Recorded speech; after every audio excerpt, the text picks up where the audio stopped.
E você falou de um ponto que eu acho que é importante, Leandro, que é, por exemplo, é muito comum, né, a gente ver no futebol brasileiro, também fora, quando, agora mesmo, né, o técnico novo do Flamengo que chega amanhã, sexta-feira, ao Rio de Janeiro, é o Paulo Souza, ex-jogador, um ótimo jogador, e um treinador que tenta aí ganhar espaço já há algum tempo no mercado internacional, vai para o seu 10º país, né, diferente, já treinou 10 times, o Flamengo vai ser o 11º, ele tem 51 anos, e aí o que acontece? Obviamente você passa a esboçar o trabalho dele em função dos times que ele treinou. Ah, ele gosta de jogar com 3 zagueiros. Ah, não necessariamente um dos zagueiros é zagueiro, pode ser um lateral, e etc. Ele joga no sistema tático tal, joga com 3-4-2-1, mas pode ser 3-4-1-2. E você começa a tentar encaixar, né, os jogadores do elenco com o qual ele vai trabalhar nesse modelo.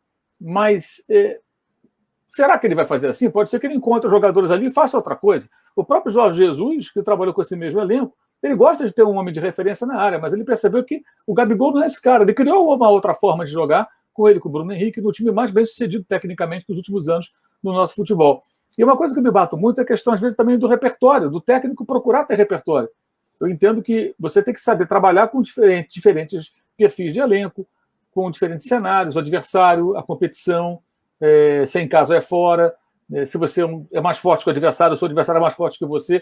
Isso tudo não é importante na formação de um técnico, ou seja, ter condições de se adequar a diferentes cenários para que aí você tire o melhor do seu elenco, porque se um time joga basicamente de uma só maneira, obviamente ele não extrai daquele elenco tudo que ele pode, vira, em tese, mais fácil de ser neutralizado pelo oponente, que já sabe mais ou menos qual é o tipo de jogo que vai ser apresentado. Eu acho que isso é muito pouco debatido no Brasil, eu acho que é um ponto bem importante. Queria saber a sua opinião a respeito.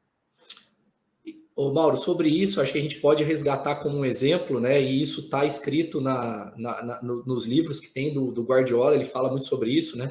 Se você olhar para o Barcelona dele, ele era muito, principalmente no início, baseado em 4-3-3. Depois ele acabou evoluindo para um desenho mais com saída em 3, né? Quando ele adiantou Daniel Alves um pouco mais. Mas ele fala muito sobre isso, que para ele manter a ideia dele de jogo, todo jogo, ele precisava fazer ajuste estratégico. Então, para ele manter a recuperação rápida da bola, a saída por baixo, a imposição técnica no jogo, ele precisava fazer ajuste estratégico. Então, vou dar um exemplo, eu passei recentemente, agora no último trabalho, a gente detectou que na divisão que eu ia jogar lá, a Série D, a gente enfrentaria muitos 4-4-2, muito. As equipes tinham como base isso. E para enfrentar o 4-4-2, para você conseguir ter imposição no campo de ataque, uma estrutura que favorece muito é o 3-2-5 para você jogar. Porque ela gera alguns tipos de movimento que geram muita dificuldade para o 4-4-2 com 2 linhas e 2 atacantes marcar. Você tem vantagem numa primeira linha. E só que eu não tinha um zagueiro canhoto que desequilibrava. Então eu ia ter um problema. Nesse momento eu também não tinha um lateral esquerdo que fosse tão bom na última linha, mas ele era muito técnico, ele tinha sido meia, inclusive fez base no Flamengo, estava lá com a gente. Então a ideia de criar um terceiro jogador na primeira saída foi ter o lateral como apoio. Mas aquilo não é uma ideia que eu trago para cá, porque aqui eu já tenho outros jogadores. Se eu quiser fazer o mesmo tipo de saída, aqui já não é a característica, porque não tem a ver com a natureza dos jogadores que eu tenho. Se eu fizer a mesma coisa com o meu lateral aqui no Botafogo, já não é dele ser um jogador de base, de início de jogada. Ele já é um jogador com outro perfil. Mas eu posso fazer o 3-2-5. Eu posso fazer outros tipos de saída. Então, isso que você falou, a questão do repertório, ela é importante assim, acho que você entender a ideia. Se você entende a ideia e a essência, você tem que mexer com ela estrategicamente, jogo a jogo. Você pode ter uma ideia base, que ela seja geral, que vá ser sobre a identidade da sua equipe. E talvez não sobre a estrutura ou esquema tático.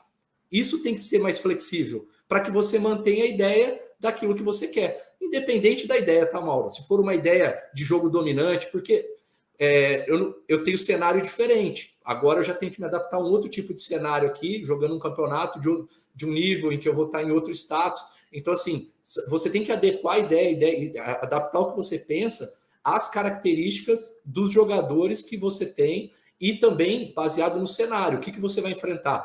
Você vai enfrentar equipes que vão tentar ser dominante contra você o tempo todo? Você vai tentar enfrentar equipes que vão se defender? Elas vão se defender como? Marcando individual, zona, isso muda, né? Como você vai atacá-las. É diferente você enfrentar uma equipe que marca individual, mesmo que seja um 4-4-2, do que uma equipe que marca zona. E se eu não tiver os devidos ajustes, vai travar meu jogo. se eu estiver habituado com uma forma só. Então, tudo isso está baseado naquela primeira resposta minha. Depende muito da riqueza do que o jogador consegue ter sobre o jogo. E isso, para mim, tem a ver com treino e informação. Treino e informação, porque dentro do campo também, Mauro, a intervenção do treinador é muito pequena na hora do jogo. O que você faz na preparação, ainda mais agora com a volta das torcidas, sem torcida é um pouco mais, né? Na base é um pouco mais, mas com torcida a intervenção do treinador é muito pequena. O que não foi treinado, o ajuste ali no momento, o seu jogador tem que ser muito bem preparado para ele conseguir fazer um ajuste de algo que não foi treinado.